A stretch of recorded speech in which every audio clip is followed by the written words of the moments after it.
अपने इतिहास में हिंदुस्तान ने कई लड़ाइयां लड़ी और लगभग हर बार देश को जीत का गौरव मिला। लेकिन एक युद्ध ऐसा था जो दरअसल युद्ध नहीं, छल की दास्तां थी। जब दोस्ती की पीठ पर दगाबाजी का खंजर चला, तब दोस्ती का भरोसा हिंदुस्तान का था और विश्वासघात का खंजर चीन का। उस युद्ध में हार से ज्यादा अपमान का लहू निकला।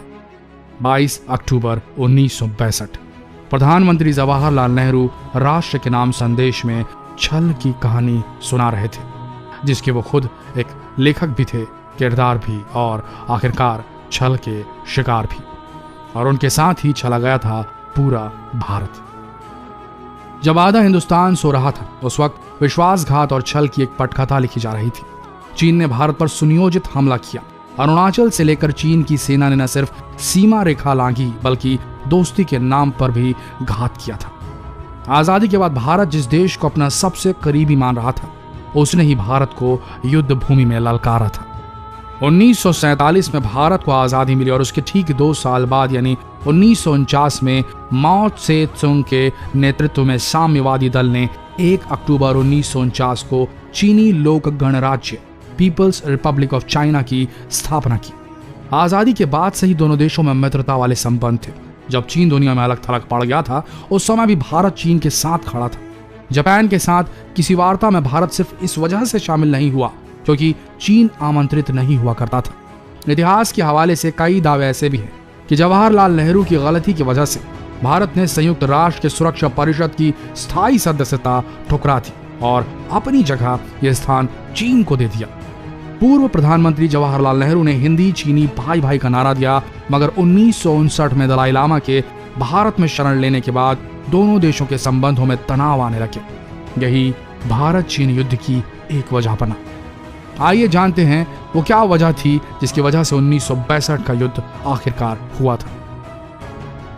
ग्रेट लीप फॉरवर्ड JLF एक जन अभियान था चीनी, जिसकी शुरुआत चीनी नेता माओ त्से तुंग ने देश को एक कृषि आधारित अर्थव्यवस्था से आधुनिक कम्युनिस्ट समाज में तब्दील करने के लिए चीन की विशाल जनसंख्या का इस्तेमाल करने के लिए किया। यह आंदोलन चीन को बर्बाद करने वाला साबित हुआ क्योंकि लाखों लोग हिंसा की भेंट चढ़ गए।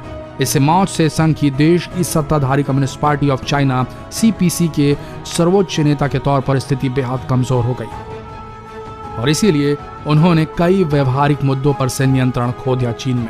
इसलिए वो साबित करना चाहते थे कि वो अब भी सत्ता में है। विशेष रूप से सेना का नियंत्रण माओ त्से तुंग के ही हाथ में है, ये वो साबित करना चाहते थे। इसलिए उन्होंने तिब्बत के कमांडर को बुलाया और पूछा कि क्या आप इस बात का भरोसा दिला सकते हैं मुझे कि भारत से आप युद्ध जीत सकते हैं या नहीं।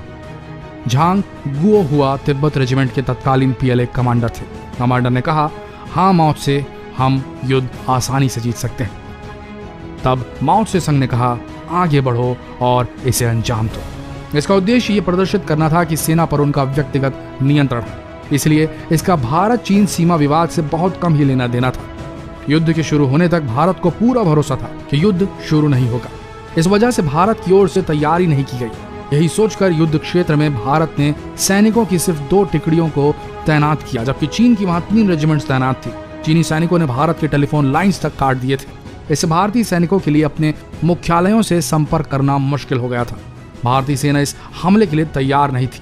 नतीजा यह हुआ कि चीन के 80,000 जवानों का मुकाबला करने के लिए भारत की ओर से मैदान में केवल 10 से 20,000 सैनिक मौजूद थे।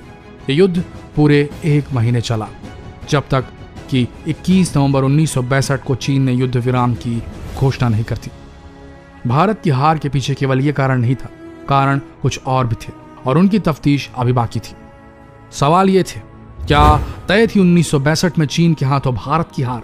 क्या बिना तैयारी के भेजे गए थे भारतीय सैनिक? क्या मोर्चे पर चीन की तैयारियों के बारे में भारत के पास कोई सूचना नहीं थी? दरअसल इन्हीं सवालों का जवाब लेफ्टिनेंट जनरल नील एंडरसन और ब्रिगेडियर PS भगत ने अपनी रिपोर्ट में ढूंढने की कोशिश की थी। इस रिपोर्ट को गोपनीय घोषित कर दिया गया था। इसकी दोनों कॉपियों को रक्षा मंत्रालय में सुरक्षित रख दिया गया था। लेकिन 1962 के दौर में टाइम्स मैगजीन के संवाददाता के तौर पर दिल्ली में काम कर रहे मैक्स नेविल ने इस रिपोर्ट के मौजूद होने का दावा किया था। उन्होंने इस रिपोर्ट को ऑनलाइन डाल दिया था। उस जमाने में मैक्स नेविल का दावा था कि रिपोर्ट में हार के लिए नेहरू की नीतियां जिम्मेदार थी। नेहरू की फॉरवर्ड पॉलिसी पूरी तरह नाकाम साबित हुई थी। साथ ही दिल्ली और सेना के फील्ड कमांडरों के बीच तालमेल की बेहद कमी थी। सैनिकों की खराब तैयारियां और संसाधनों की कमी को भी जिम्मेदार माना गया था। ऑस्ट्रेलियाई पत्रकार मैक्स नेविल ने एक किताब इंडियाज चाइना वॉर लिखी, जिसमें सीक्रेट रिपोर्ट के हवाले से कई दावे किए गए। 1961 के मध्य तक चीन के सुरक्षा बल सिकियांग तिब्बत सड़क पर वर्ष 1957 की अपनी स्थिति से 70 मील आगे बढ़ चुके थे। भारत की 14,000 वर्ग मील जमीन पर उन्होंने कब्जा कर लिया था। देश में इसकी तीखी प्रतिक्रिया हुई। सरकार आलोचनाओं के घेरे में फंस गई। आलोचनाओं से तंग आकर नेहरू ने तत्कालीन सेना प्रमुख पीएन थापड़ को चीनी सैनिकों को भारतीय इलाके से खदेड़ने का आदेश दे डाला। थापड़ बहुत पहले से सेना की बदहाली से अवगत करा रहे थे। बार बार वो हथियार और संसाधनों की मांग कर रहे थे। नेहरू ने कभी उनकी बात पर ध्यान नहीं दिया। शायद प्रधानमंत्री को रक्षा मंत्री वी कृष्णा मेनन की बातों पर ज्यादा भरोसा था, जिन्होंने सेना की क्षमता और तैयारी के बारे में उन्हें बढ़ा चढ़ाकर बता रखा था। 13 अक्टूबर 1962 श्रीलंका जाते हुए नेहरू ने चेन्नई में मीडिया को बयान दिया कि उन्होंने सेना को आदेश दिया है कि वो चीनियों को भारतीय सीमा से निकाल फेंके। नेहरू के इस बयान से सैनिक हेडक्वार्टर हक्का बक्का रह गया।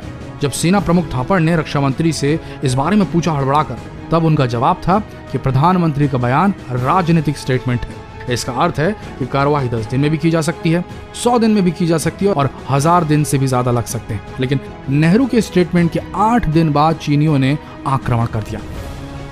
हमारे हिसाब से अगर 1962 के इंडिया चाइना वॉर का सही तरीके से एनालिसिस किया जाए तो नतीजा ये आएगा कि ढिलाई भारत की ओर से हुई थी और इसके पीछे थी पॉलिटिकल केयरलेसनेस, अपने देश की सीमाओं की सुरक्षा में की गई केयरलेसनेस, सेना को लड़ाई के लिए रिसोर्सेज अरेंज कर न दे पाने की केयरलेसनेस। और इस केयरलेसनेस के बाद आज 2020 के भारत को ये बात गांठ बांध कर रख लेनी चाहिए कि भारत चीन बॉर्डर सेफ नहीं है।